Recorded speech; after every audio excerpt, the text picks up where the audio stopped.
Other boss, Mike Johnson, I challenged him to a debate. Yeah. On the floor. Did he send you? No, I'm here on my behalf of my constituents because you shut the government down. And my constituents are suffering as a result of your ridiculous ploy because you're so afraid of Zohran Mamdani. By the way, when are you endorsing him? By the way, do you endorse him for mayor? First of all, are you going to endorse him for mayor? Listen, you're a complete and total embarrassment right now. Oh, why is that? Because you don't want to answer the question? Is this supposed to be a video for your failed re-election? You don't want to answer the question? Do you support Zohran? By the way, did you see his statement yesterday? Listen. An embarrassment on October 7th blaming the Jews? You support that? Should he be the Democratic nominee for mayor? First of all, I don't answer to you. Should he be the Democratic mayor? Should he be the Democratic nominee for mayor? I'll answer whatever questions I need to answer about the so you think his statement yesterday was okay? First of all, that's sad. First of all, it's unfortunate. Don't come with this phony. These are bills. These are bills. They're not phony. They're real bills. It's not a bill that Republicans are even prepared to bring to the floor. There's 11 Republicans on it. There's 4 Democrats. It's a bipartisan bill to extend the Affordable Care Act subsidies. If you believe in it so much, math? why won't you sign on to it? Do you understand math? You could get your whole conference to sign on today. Your whole conference could sign on to this. There are 220 Republicans right in the House right now. You have 215 Democrats. With 11? You have 215 Democrats. Right? Well, how many votes does it take in the House? 218. Are you mathematically challenged, bro? No, I think you are. You have 215 Democrats. You could all sign on to this today with 11 Republicans. It'd be great. I've indulged you. I've given you your 15 minutes of fame. You haven't answered any of the questions. You're a complete and total embarrassment. Yeah. You're embarrassing yourself in your district right now, and you're going down to defeat next year. Supervisor, we do have that other number that was called, so if it's okay with you, I'd like to let her ask a question back here. Sure.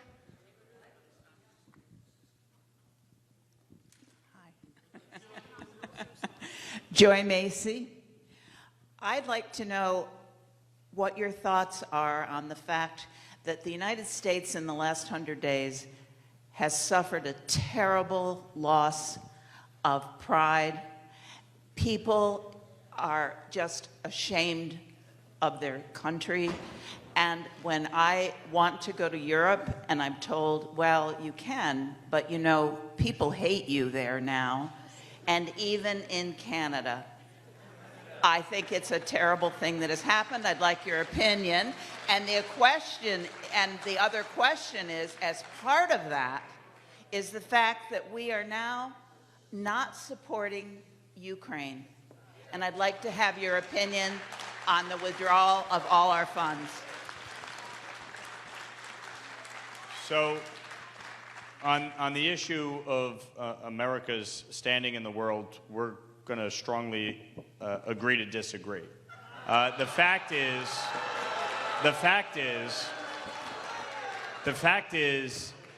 after 4 years of Joe Biden's foreign policy, America and the world are in the most precarious place since the lead up to World War II.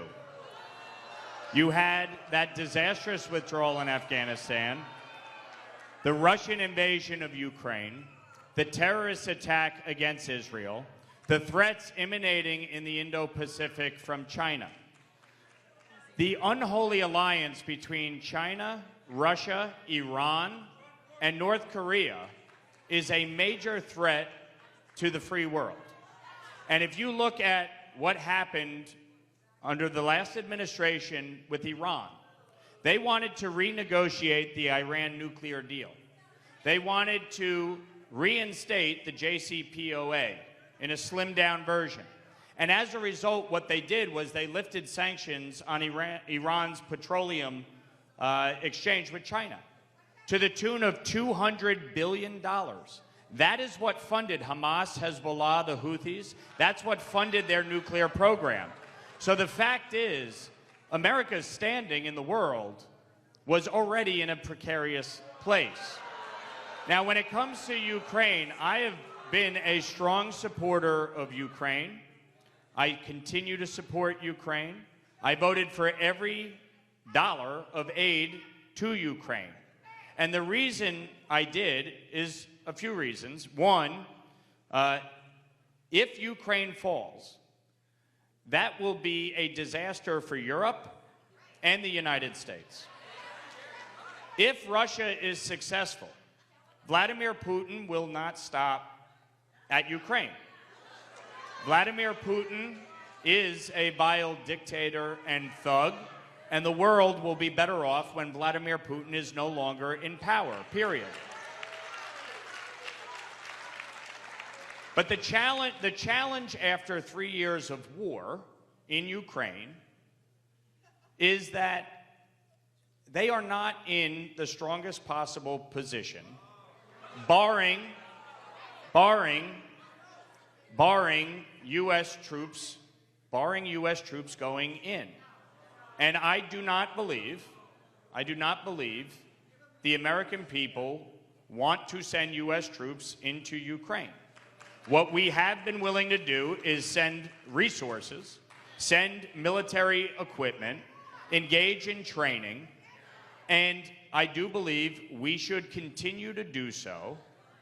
However, I have supported every dollar that has been spent in support of Ukraine. However, the challenge right now is this. If we continue down that trajectory, Ukraine is in a situation where, at best, they are likely to fight to a stalemate for another year, 2 years, 3 years. And with it will be more death and destruction. I don't want to see anybody die, and certainly not innocent Ukrainians. And you see, they want peace. They want this war to end. And so the objective is, at this moment, to negotiate a settlement. To negotiate a settlement and end this conflict in Ukraine and end the destruction that has occurred. But in order to negotiate, you actually do have to sit down. You actually do have to get both sides. I was heartened to see President Trump meet with President Zelensky in the Vatican yesterday. I thought that was a positive sign. I thought that was an important step, because we do need an agreement between Ukraine and Russia to end this conflict. And so that is critically important as we move forward. Equally as important. How am I lying?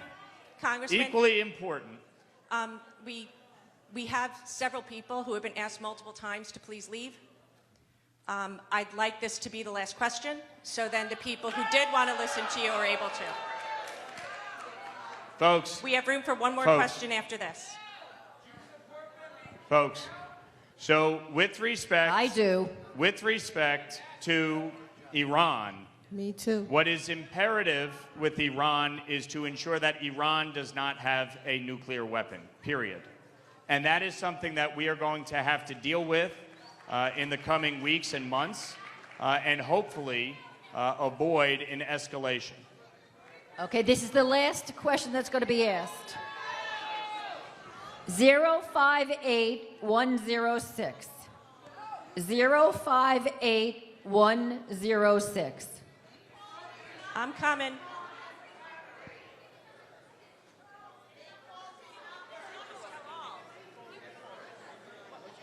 Zero 40. And then the woman. 058106. Okay. We have a conflict, so I'm going to do two quick questions, but they need to be quick. I'm a number. Hi, yes, Congressman Lawler. I actually want to thank you for all your work that you do. Folks, could you please be quiet and listen to the person who's asking the question? Please be respectful to your neighbor. That's okay. Go ahead, young lady. Yes, I want to thank you, Congressman Lawler, for all the work you do, and remind you and the audience that Rockland County residents overwhelmingly voted for President Trump as president of this United States. And we expect you to honor the citizens who wanted his protocol and his changes. So thank you. And my question for you is, Congressman Lawler, how do you plan on protecting federal religious rights in the state of New York, where religious exemptions have been removed, which is a violation of their First Amendment religious liberties, and the state, it seems to be violating that?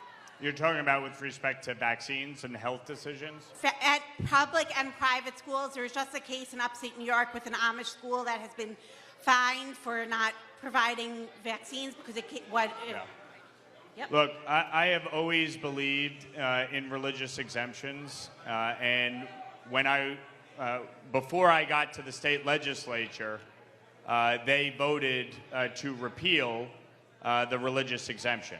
I would not have supported that. I support it being reinstated. On a federal level, look, I think obviously individual constituents, folks, this is the last sit down, question. So can we please and behave if you don't ourselves? want to sit, you can leave. It's that simple.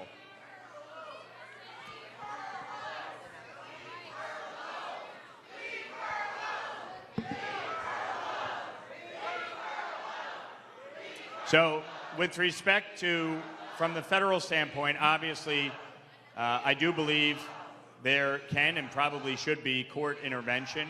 So if any entity or individual wanted to bring a lawsuit, certainly we can look legislatively to see if there are opportunities to protect, obviously, religious exemptions when it comes to that. Okay. Did you do that, or? You certainly can. I'll give you Yes, my you card certainly afterwards. can. We can connect. Yep. But we can talk. We have- can follow up. We have the last question here. This man's ticket was called before, so if that's okay, he promised he'd make it quick. No worries. Pressure's on. Here we go. So, all right. The Emoluments Clause is designed to ensure that public officials prioritize the interests of U.S. citizens and they don't have personal gain or foreign influence. President Trump now has his own cryptocurrency.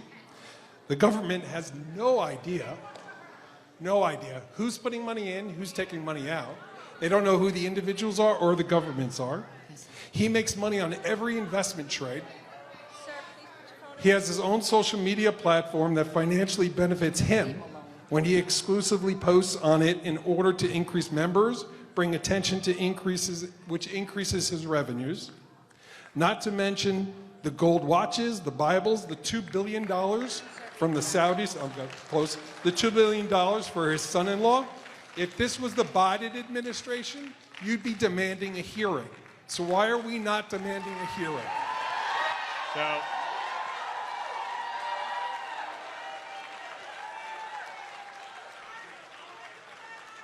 obviously, when the Democrats took control of Congress during the first administration, they did do numerous hearings on this. When Joe Biden was in office, yes, the Oversight Committee did hearings with respect to his son's foreign dealings.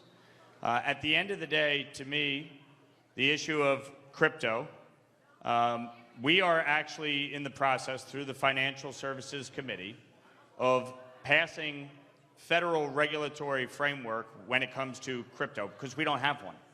There is not currently a regulatory framework, which certainly is imperative. As I said before, earlier, when it comes to the issue of people trading stocks, I don't believe in that. If you are an elected official, certainly at the federal level, I think it should be precluded.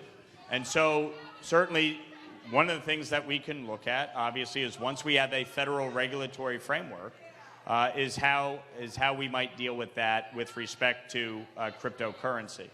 But with respect to any type of investigation, at the end of the day, if you own a business, if you have business in trust or a corporate holding, which is what most of the president's business dealings are, they're corporate, that is a separate legal entity. And his sons, as far as I understand, are running the business. Okay, that's the last question. I want to personally thank Congressman Lawler.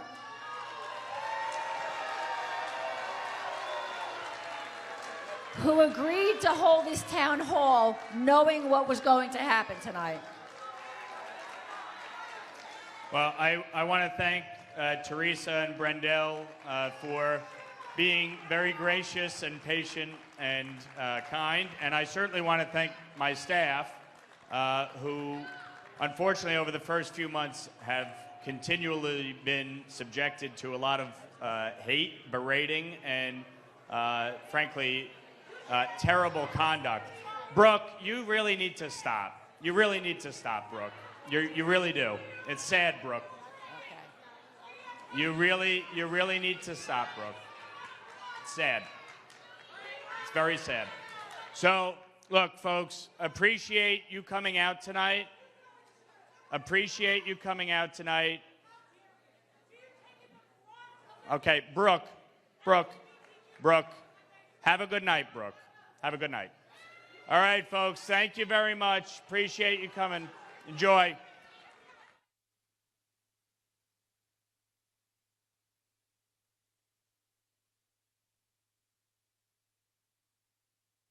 Well, let's be clear. Anybody who interferes with the ability of law enforcement to do their job should be arrested and prosecuted. It is a violation of federal and state law.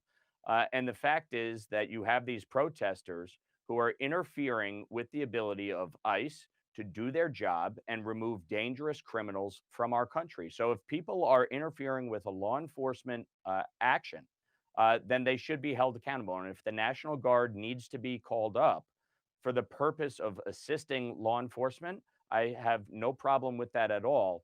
Again, these individuals who are choosing to violate the law and choosing to interfere with law enforcement activities should be held accountable. Thank you, Mr. Chairman. I would note the gentleman from Massachusetts is talking about the Prime Minister. What about the President of the United States? We have 7 Americans still being held hostage. 4 deceased, 3 presumed living. Where is Joe Biden? Where is the President of the United States to make sure that American hostages are being brought home? It is shameful the way this administration has allowed these hostages to languish. They have not put adequate pressure on our allies. They have failed miserably in the responsibility to get Americans home. And when in fact there have been ceasefires, and when in fact hostages have been released, Americans have not. It is shameful. And so I rise in support of the Illegitimate Court Counteraction Act to reimpose sanctions on officials working for the International Criminal Court. This institution has continually abused its authority and demonstrated blatant hostility toward our allies and American values.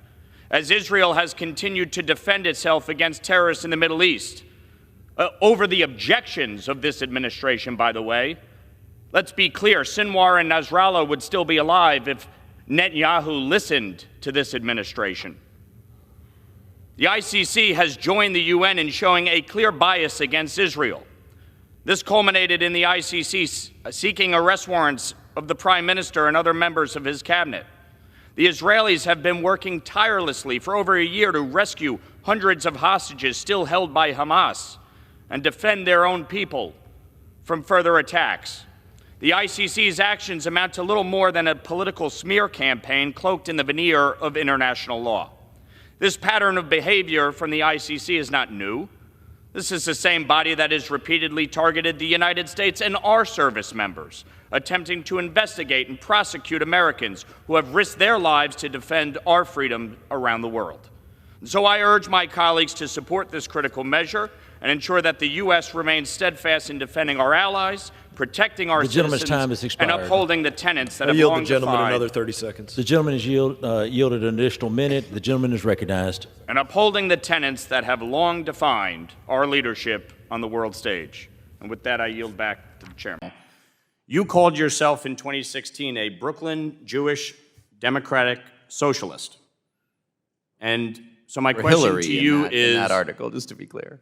My question to you is, what is your relationship with the Working Families Party of New York and the Democratic Socialists of America New York City chapter?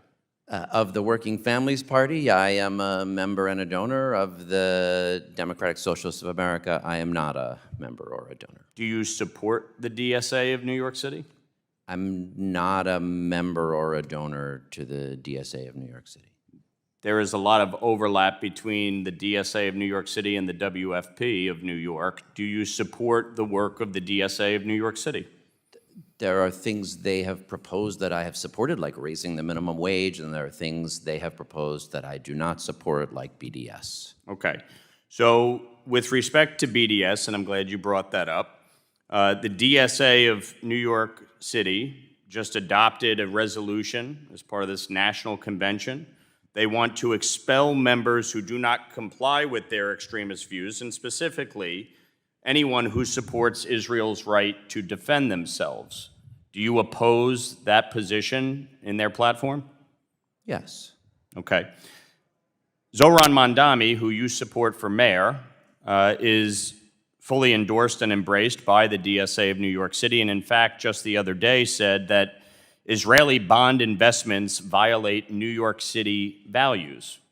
Do you agree with your endorsed candidate for mayor that Israeli bond investments violate New York City values? So I am the fiduciary for New York City's investments, and I make those decisions based on that fiduciary obligation. First, I'll broadly say I don't support BDS, as I said. New York City's pension funds under my watch have over $300 million invested in Israeli companies. We do not have Israeli bonds because we do not broadly have foreign bonds in other countries in Canada or England or France. Do you think Israeli bond investments violate New York City values? Do you agree with Zohran Mamdani? My job as controller is not to assess alignment It's a pretty value. straightforward this question is actually that you important. as controller should I be able have to a answer. fiduciary duty to figure out best risk-adjusted Gentleman's return. time is Okay, so you slightly support it. Gentleman's time has I expired. did not think that. Thank you, Mr. Chairman. Chairman Powell, as recently as yesterday, Fed Governor Bowman indicated that if inflation pressures remain contained, the Fed should consider lowering rates, and said she is open to a rate cut in July. Governor Lawler said very much the same. Do you believe that we are in a position where we may be able to cut rates in July? So I would say this. I think if it turns out that inflation pressures do remain contained, then we will get to a place where we cut rates sooner rather than later. But I wouldn't want to point to a particular meeting. I don't think we need to be in any rush because the economy is still strong. The labor market is strong. If we were to see the labor market, meaningfully weaken in a way that was concerning, that would matter for that decision. But if we see inflation, continuing not to move up, we hadn't expected inflation to move up much. We do expect it to move in the summer, and if we see it not happening, we'll learn from that. The September 2018 Teal book suggested that the Fed, seeing through tariffs' inflationary effects, is an appropriate response so long as inflation expectations are firmly anchored and that the pass-through costs are relatively short-lived. Would you agree that this assessment from the Teal book still applies to today? I would. Those are the exact factors that we cite when we talk about this situation, plus the size of the tariffs. Right. So let's assess the current economic situation. The Monetary Policy Report states that longer-run inflation expectations, quote, continue to be broadly consistent with 2% inflation, unquote. And a Harvard study argued that despite the relatively quick price responses to tariff announcements, the overall magnitude of these changes remains modest. So if these conditions hold, is it not unreasonable to think that underlying inflation trends should continue its path towards 2%? That's certainly a very defensible position. I think what others on the committee think, and what I think, is that this is a question we need to be careful with because it's different than it was in 2018. The difference is that we haven't had 2% inflation. In 2018, we hadn't had an inflation as high as 2% for a decade anymore. Right. This is a different situation. We haven't fully restored price stability, and another shock. We have to be careful. If there's a meaningfully large and sustained inflation shock, we have to be careful about that. And so, I think we're just trying to be careful and cautious, and we really think that's the best thing we can do for the people that we serve. If that happens, we need to be there for it. And so, we're in a difficult situation in deciding exactly when to move. But again, if we continue to see inflation come in, and not prove up at the higher levels than we expect, then that would matter for our decision making. Chairman Powell, economist John Taylor once noted that the Federal Reserve should deviate from its own Taylor rule in the event of an oil shock, similar to the tariff scenario. A one-time price increase from an oil shock should not be accompanied with an increase in interest rates. Do you agree with that assessment? I generally do, yes. Previously, you said that if you wait for inflation to get back down to 2% to cut rates, you are already too late. You also said in November 2024 that inflation was on a sustainable path to 2%. Given that the FOMC believes that interest rates now are moderately restrictive and that an oil or tariff shock may not impact underlying inflation in a significant or meaningful way, because as the Monetary Policy Report established, inflation expectations are firmly anchored, what is the reason not to cut rates? Well, it's uncertainty about the size and potential persistence of the potential but highly uncertain inflation from tariffs. By the way, we have 5 Taylor rules in the Monetary Policy Report. 4 of them say that the policy rate is in the right range, and the other one calls for a hike. Right. Just for the record. Well, back in the beginning of the Biden administration, okay, when we talk about inflation, they increased federal spending by $2.5 trillion each year. $5 trillion in new spending. That's what gave us inflation, by printing all of this new money and borrowing, and yet you did not respond to that by raising rates. In fact, you were late to raise rates. And now, again, we see a situation where you are late to cut rates. That is the challenge here. Gentleman yields back. Chair recognizes the... Now, one of the things we've uncovered is the fact that a congressionally appropriated fund, the Nita Lowey Middle East Partnership for Peace Act, and Nita Lowey being one of my predecessors, was a $250 million fund controlled by USAID. And it was set up for the purpose of cultural dialogue. And USAID, under this program, gave $3 million to tomorrow's youth. And the head of that has produced numerous anti-Semitic, anti-Israeli songs as part of this cultural dialogue. Now, given what has happened in the Middle East and given what happened on October 7th, do any of you actually believe that is a good use of American taxpayer dollars to promote anti-Semitic rap songs in the Middle East? Those are criminal activities that need to stop. I would add that any institution, university or otherwise, that is engaged in anti-Semitic behavior or stopped it on their campuses should be disqualified from getting any kind of foreign aid. Agreed. I agree, too.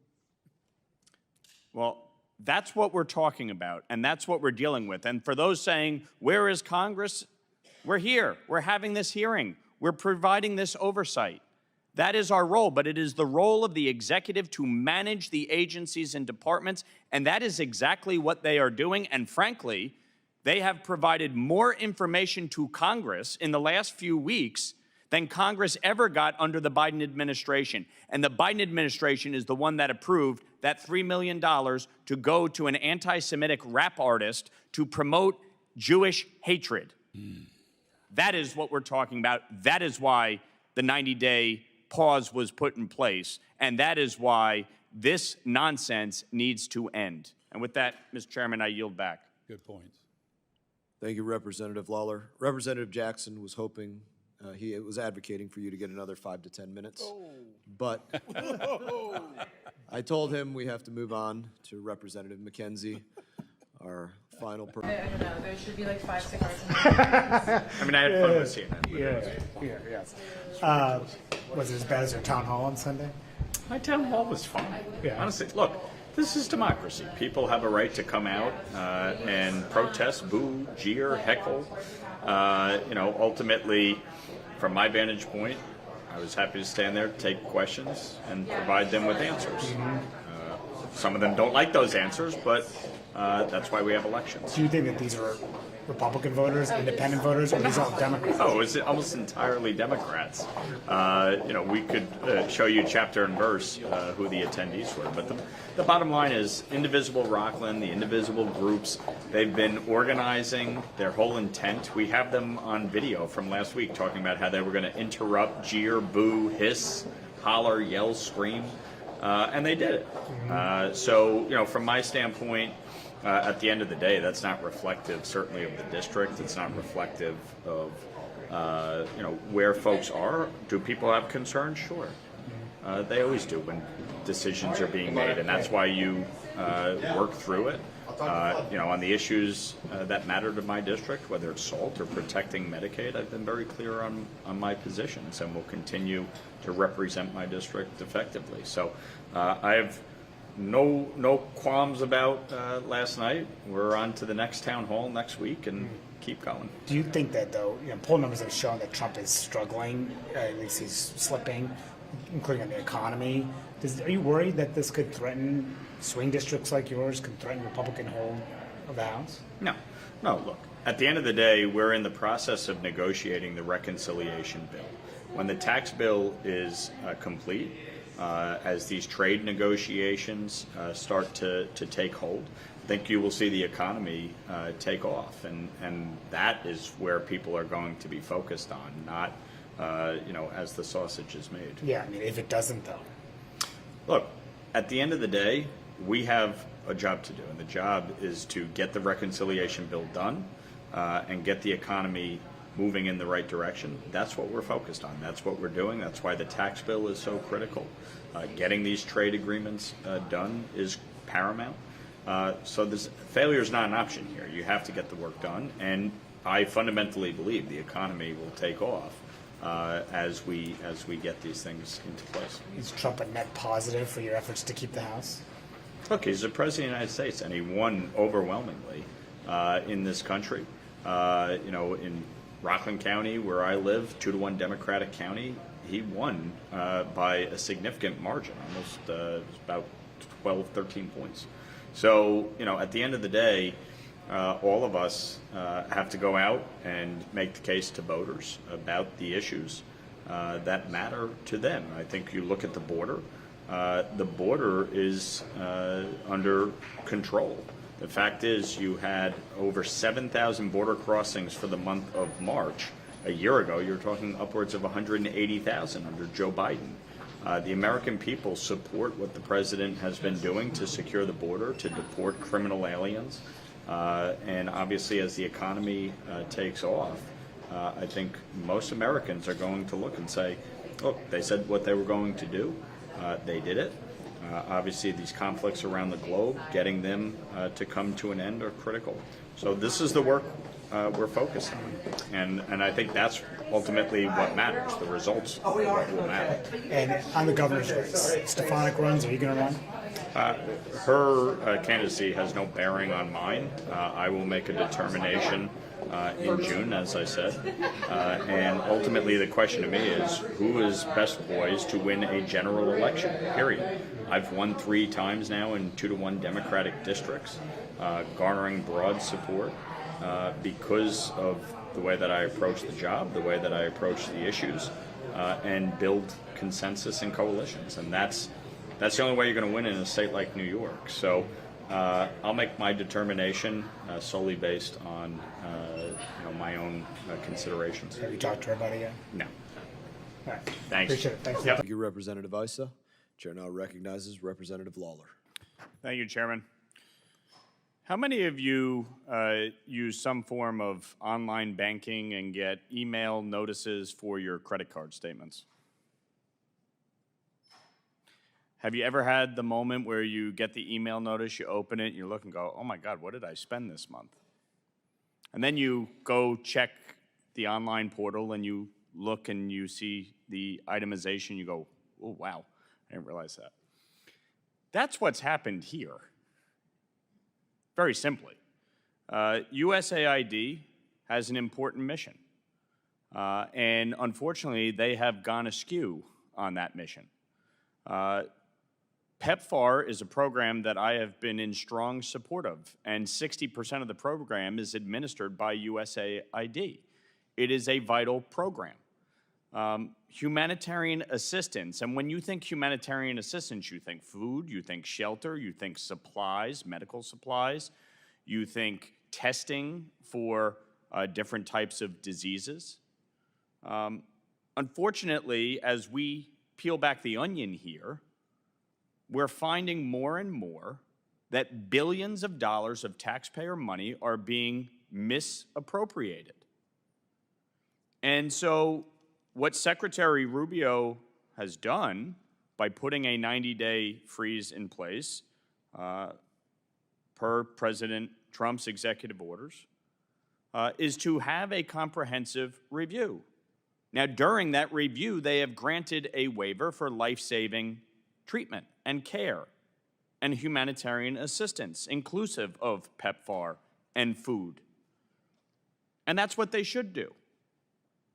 Now, some of my Democratic colleagues will say, under what authority are they doing this? Well, Section 7063 of the 2024 appropriations gave the Secretary the authority to do this. And I would remind my colleagues that under the Clinton administration, Madeleine Albright tried to bring USAID under the control of the State Department. So this is not some new concept, and certainly USAID wouldn't have been in the crosshairs as much as it has been had the people working there abided by the order issued by the Secretary of State. Instead, they thought their judgment should be substituted, and that, in fact, they, as bureaucrats, unelected, have more authority than the elected president, Congress, or the confirmed Secretary of State. Now, when it comes to oversight, we had Samantha Powell in here last Congress. We asked her numerous questions. We asked her for information. And as is often the case when Congress, as a co-equal branch, asks for information, the executive tries to stymie that. And because it was a Republican-controlled House, the Democratic White House, and Democrat-controlled USAID did not want to cooperate with these investigations and requests for legitimate information. And so, frankly, in 3 to 4 weeks, DOJ has gotten more information than Congress ever could because the executive oftentimes refuses to cooperate. And for those saying there's no transparency here, how is it not transparent? You're hearing about it. It's being released. It's being reported upon. This isn't happening in the middle of the night. Now, one of the things we've uncovered is the fact that a congressionally appropriated fund, the Nita Lowey Middle East Partnership for Peace Act, and Nita Lowey being one of my predecessors, was a $250 million fund controlled by USAID. And it was set up for the purpose of cultural dialogue. And USAID, under this program, gave $3 million to tomorrow's youth. And the head of that has produced numerous anti-Semitic, anti-Israeli songs as part of this cultural dialogue. Now, given what has happened in the Middle East and given what happened on October 7th, do any of you actually believe that is a good use of American taxpayer dollars to promote anti-Semitic rap songs in the Middle East? Those are criminal activities that need to stop. I would add that any institution, university or otherwise, that is engaged in anti-Semitic behavior or stopped it on their campuses should be disqualified from getting any kind of foreign aid. Agreed. I agree too. Well, that's what we're talking about, and that's what we're dealing with. And for those saying, where is Congress? We're here. We're having this hearing. We're providing this oversight. That is our role, but it is the role of the executive to manage the agencies and departments, and that is exactly what they are doing. And frankly, they have provided more information to Congress in the last few weeks than Congress ever got under the Biden administration. And the Biden administration is the one that approved that $3 million to go to an anti-Semitic rap artist to promote Jewish hatred. That is what we're talking about. That is why the 90-day pause was put in place. And that is why this nonsense needs to end. And with that, Mr. Chairman, I yield back. Good points. Thank you, Representative Lawler. Representative Jackson was hoping, he was advocating for you to get another 5 to 10 minutes. But I told him we have to move on to Representative McKenzie, our final person. So ordered. Chair recognizes Mr. Lawler from New York.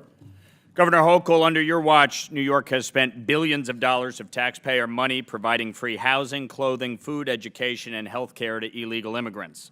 Meanwhile, you're charging hardworking New Yorkers $2,500 annually just for the privilege of driving to work. Speaking of driving, when you ran for Congress, did you oppose giving driver's licenses to illegals, yes or no? No, that was previous to that. It was in 2020. You had a commercial running for Congress touting your position. No, but the position about goes back earlier than that. driver's My point. licenses. My point. Did you oppose giving driver's licenses to illegals when you were running for Congress, yes or no? At the time I did, Yes and I'll or no? tell you Governor, why. it's yes or no? I had a Yes or chance to go out and see a very rural district. Reclaiming my where time. mothers were being denied the chance Governor, to drive yes their or no? kids Do to you the support doctor's illegal office. immigrants getting People were being denied the taxpayer-funded chance health to go to their care? jobs, and I understood the Governor, merits please of answer having the it. question. Governor. I'm not sure there'll ever be a real question. You were asked a question and you chose to try to gave an deflect. answer. The fact is you did support giving illegals driver's It was licenses, a- oppose giving illegals driver's licenses. Now you support it. Mhm. Governor, yes or no? Do you support illegal immigrants getting taxpayer-funded health care? Yes or no? We provide health care to people in need, including moms with new babies. Do you support giving illegal immigrants taxpayer-funded health care? Yes or no? We support giving money, support The for answer is healthcare yes. You expanded health care access in 2024 Yes, I did. under Medicaid. For senior citizens Governor, and after the moms with election, new you babies. said, I would do it all reclaiming over my again. time. Governor, after the election, you said, someone breaks the law, I'll be the first one to call up ICE and say, get them out of here. Governor, yes or no? Have you personally called up ICE and asked them to get anyone out of New York? As the governor of New York, I have an entire state police force Have you that personally carries on called my anybody up directions. and asked ICE to get anyone out of New York? Yes or no? My state police acts as my agency and You my have surrogate. not, correct? When I say me, I'm referring to my entities such as the state police that you're handle like that. Governor Cuomo. I am the government. That's your position? characterization, not mine. Yes or no? Should ICE have been called on Sebastian Zapata Cali? Can you refresh me as to the circumstances of the case? He's the individual who burned the woman alive on the train. Of course Should they ICE should. have been called on him? NYPD was handling that situation. Should ICE have been called? That's my question. Yes or no? If there was an arrest made, he should have been deported after conviction, yes. Okay. So, Governor, when you were sworn in 2021, you signed an executive order keeping many of Governor Cuomo's executive orders in place, including EO 170. Interestingly enough, you did not include EO 170.1.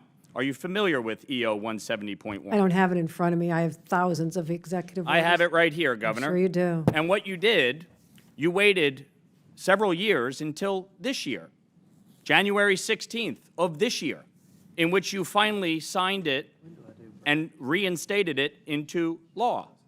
Why did you wait until just 4 days before Donald Trump was sworn in as president to sign EO 170.1 into law? And to refresh your memory, it basically mandates that federal immigration authorities cannot enforce civil arrests in New York State buildings. Why did you wait several years to reinstate that? Because we had a high level of confidence that under the previous administration that people going into the courthouses, whether they're victims of crimes, witnesses of crimes, would have their rights protected. I had no In assurance other words, that that would you happen. believe they would not enforce federal immigration law, and you were concerned that President Trump and his administration would enforce federal immigration law? We thought it was important for victims of crimes and witnesses to murders, for example, that they have access to courts without being threatened or intimidated. Yeah. Speaking of crime, more than 3,200 illegal immigrants have been arrested in New York City for committing crimes while living in taxpayer-funded housing under your watch, Governor. Governor, are you aware of any law or executive order that would prevent a citizen of New York, a citizen of the United States, from facing criminal or civil enforcement in a state building? I'm not aware. So you think that citizens should be treated less than and have less protections than illegal immigrants? No, Is that what you're saying? Our state laws say we cooperate in all criminal cases. I've made that very clear over the last Yeah, but you're not doing that. 7 That's the hours. reality. Governor, do you Truth support, is, we do you don't support help the New them with York civil for All enforcement Act? because civil Governor, enforcement reclaiming my isn't- time. Do you Go for it. support the New York for All Act? I'm not speaking about hypothetical No, bills. Governor, this isn't a hypothetical. There was a sit-in in the state legislature today by activists blocking state senators from coming into the chamber. Do you support the New York for All Act? It's yes or no. I will tell you this, I get about 1,000 bills put on Do my you desk support probably by the New York midnight for All tonight, Act? which is, this is keeping me from doing the work of the people back home. But I can Governor, sit here you've as done long a as you terrible like. job as governor. It's not keeping you from anything. Frankly, New York is better off with you down here and not in the state. The fact don't think we're better off with you here. The fact is, Governor, you will support the New York for All Act. You will sign it into law if it passes the I have state no confidence it's legislature. going to pass. You have no confidence it will pass. I don't If know. it does pass, will you sign it? I'm not able to keep an eye on it. They're voting on Will it you with sign it positions now. into law if it passes? I have about 1,000 bills that get Will passed you every sign the year. New York for All Act into law if it You passes? have to wait Yes or and no? see, like every other bill. We have to wait and see? Yes, Governor, because you can't take a position on the New York for All Act. It would put into state statute that New York is a sanctuary state. That's why you're here.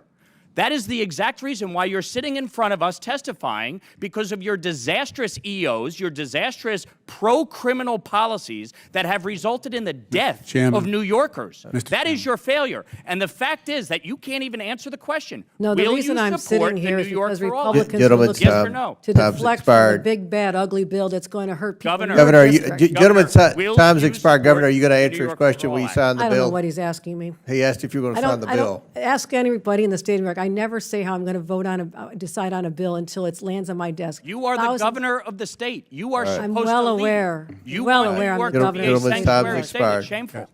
It's shameful. You can't even answer the question? When it lands on my desk, I'll do the proper Chair, evaluation. Chair You'll do what? recognizes. That's you what have- we You'll do. do what? That's how You'll you become sign a it governor. into law. You'll That's never know. exactly what Okay, you'll do. Chair recognizes Sign it ranking into law. member. Thank you. Mr. Chairman, I have a number of unanimous consent requests.